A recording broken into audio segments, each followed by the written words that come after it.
Good morning friends, आप सभी का श्री कृष्णा क्लासेस का आदिपुर के यूट्यूब चैनल पर हार्दिक स्वागत है।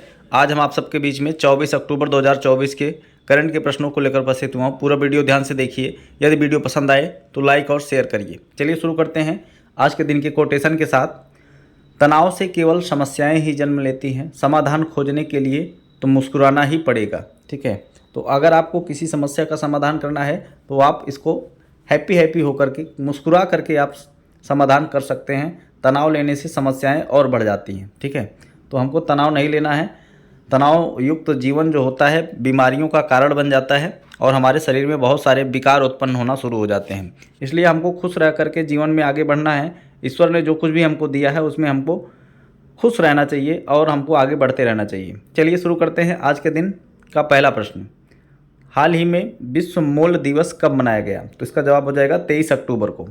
मोल आप लोग अगर केमिस्ट्री पढ़े होंगे, रसायन विज्ञान में, तो एवोगैड्रो नंबर जो होता है उसका जो इकाई होता है वो मोल होता है। ठीक है, एवोगैड्रो नंबर का जो वैल्यू होता है 6.02 गुणे 10⁻23 के लगभग होता है। ठीक है, तो यह जो है 23 अक्टूबर को मनाया जाता है। सुबह 6:02 यानी 6:02 से शुरू होता है और यह शाम के 6:02 तक यह चलता है। ठीक है, तो इसको आप लोग को ध्यान में रखना है कि 6 जो इसकी वैल्यू है उसी के हिसाब से यह मनाया जाता है। ठीक है, रसायन विज्ञान में एवोगैड्रो संख्या जो होती है 6.02 गुणे 10⁻23 मोल होती है। ठीक है, तो मोल जो होता है ये रसायन विज्ञान का एक वैल्यू है।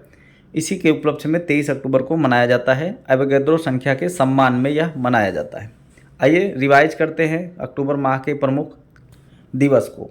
1 अक्टूबर को बुजुर्ग व्यक्तियों का अंतर्राष्ट्रीय दिवस, विश्व कॉफी दिवस, विश्व शाकाहारी दिवस। 2 अक्टूबर को अंतर्राष्ट्रीय अहिंसा दिवस।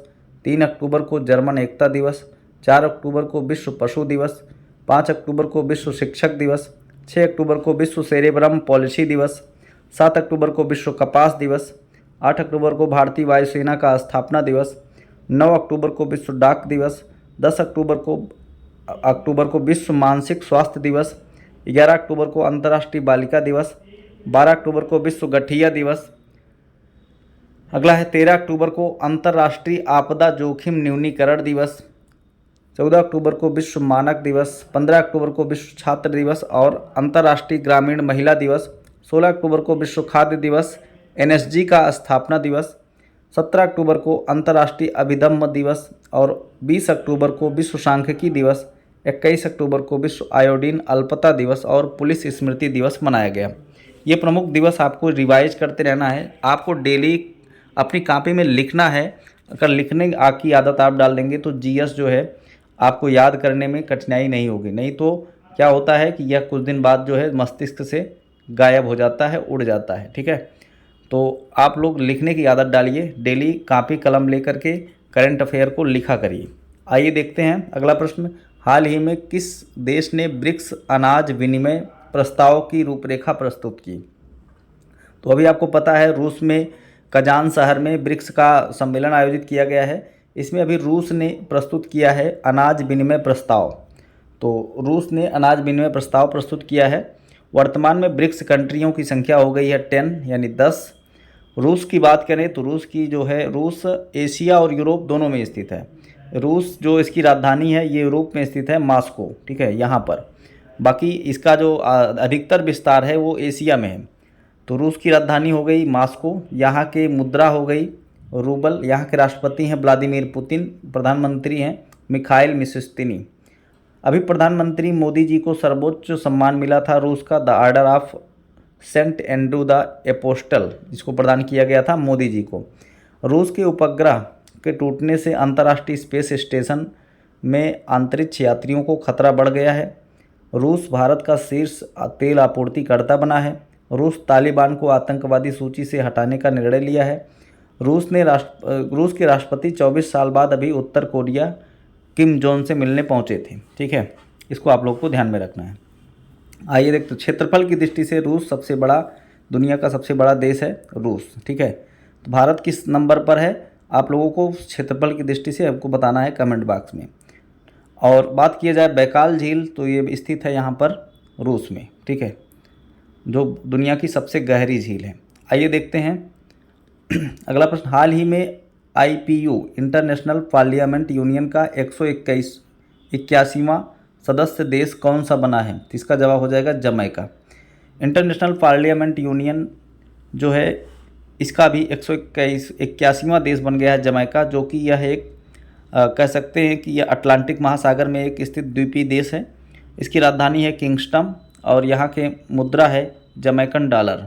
बात करते हैं IPU की, तो IPU की बात करें तो इसका मतलब होता है अंतर्राष्ट्रीय संसदीय संघ, जिसकी स्थापना 1889 में, मुख्यालय इसका जिनेवा स्विट्जरलैंड में है।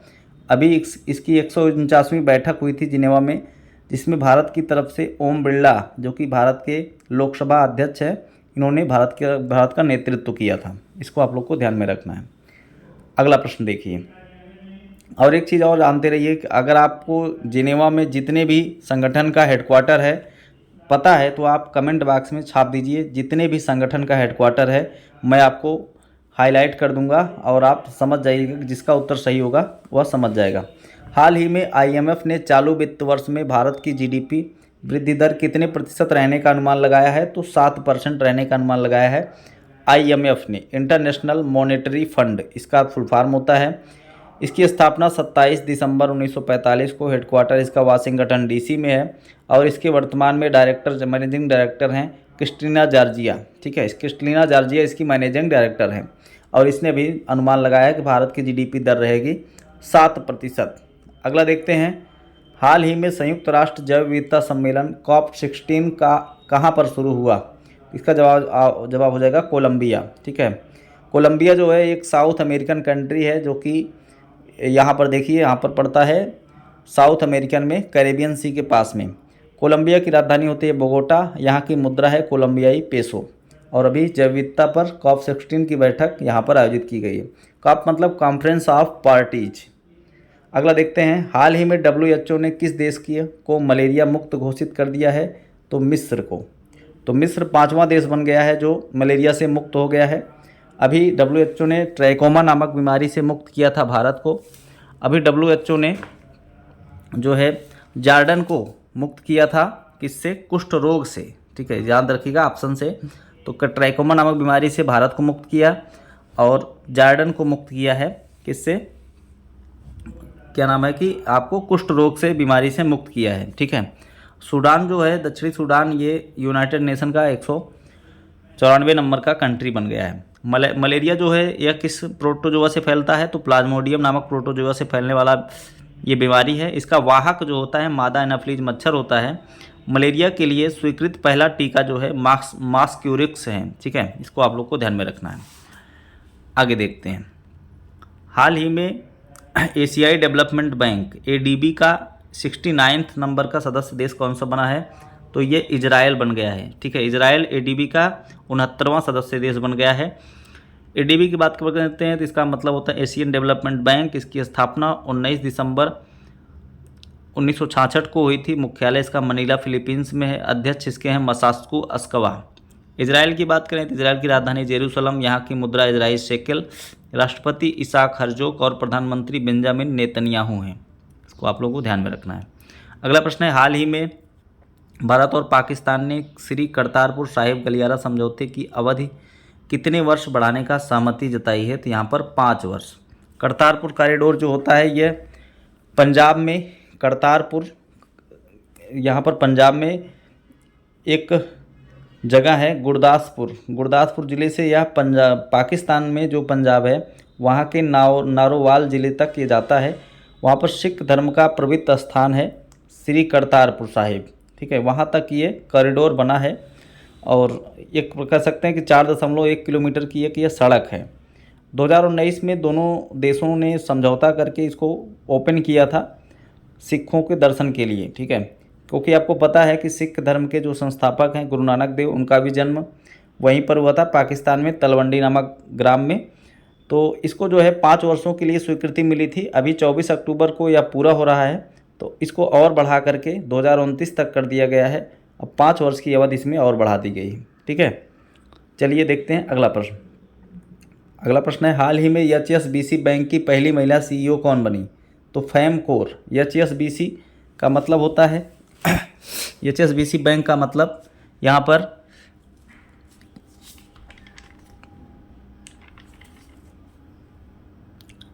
हांगकांग और शंघाई बैंक कारपोरेशन, ठीक है, इसको जानते रहिएगा। हांगकांग और शंघाई, H फॉर हो जाएगा Hong Kong, S for Shanghai, B for bank, C for corporation. इसकी अध्यक्ष बन गई हैं फैमकोर। HSBC बैंक की स्थापना 1865 में, मुख्यालय लंदन में। इसकी टैगलाइन है दुनिया का स्थानीय बैंक। ये है फैमकोर इसको बनाया गया है HSBC का अध्यक्ष। अगला प्रश्न है, हाल ही में लुओंग कुआंग किस देश के नए राष्ट्रपति बने हैं? इसका जवाब हो जाएगा वियतनाम। वियतनाम की राजधानी हनोई है, यहाँ की मुद्रा है वियतनामी डोंग। अगला प्रश्न है, हाल ही में 27वें अखिल भारतीय वन खेल प्रतियोगिता में कौन सा राज्य चैंपियन बना? इसका आयोजन जो है छत्तीसगढ़ में किया गया था और छत्तीसगढ़ ही यहाँ पर चैंपियन बन गया है।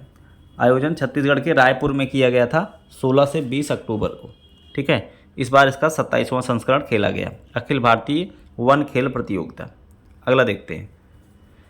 अगला प्रश्न है, आज के दिन का ये आखिरी प्रश्न भी होगा। सबसे ज़्यादा अंतर्राष्ट्रीय मैच खेलने वाली महिला क्रिकेटर कौन बनी है? सूजी बेट्स, ये जो न्यूजीलैंड की रहने वाली हैं, इन्होंने सबसे ज़्यादा अंतर्राष्ट्रीय मैच खेलने का रिकॉर्ड बनाया है, ठीक है। इसको आप लोगों को ध्यान में रखना है। अभी न्यूजीलैंड T20 वर्ल्ड कप का चैंपियन भी बना है। आइए रिवीजन करते हैं कल के दिन के प्रश्नों को। 2024 में ब्रिक्स की मेज़बानी कौन सा देश कर रहा है? तो रूस। हाल ही में बंगाल की खाड़ी में आया चक्रवाती तूफान दाना का नामकरण किसने किया? कतर ने। प्रधानमंत्री मोदी जी ने वर्चुअल रूप से कितने राज्यों के लिए एयरपोर्ट लॉन्च किया है? तो 3 राज्यों के लिए, मध्य प्रदेश, छत्तीसगढ़ और उत्तर प्रदेश। किस राज्य ने ई श्रम किस केंद्रीय मंत्री ने ई श्रम पोर्टल लॉन्च किया है? तो मनसुख मंडाविया।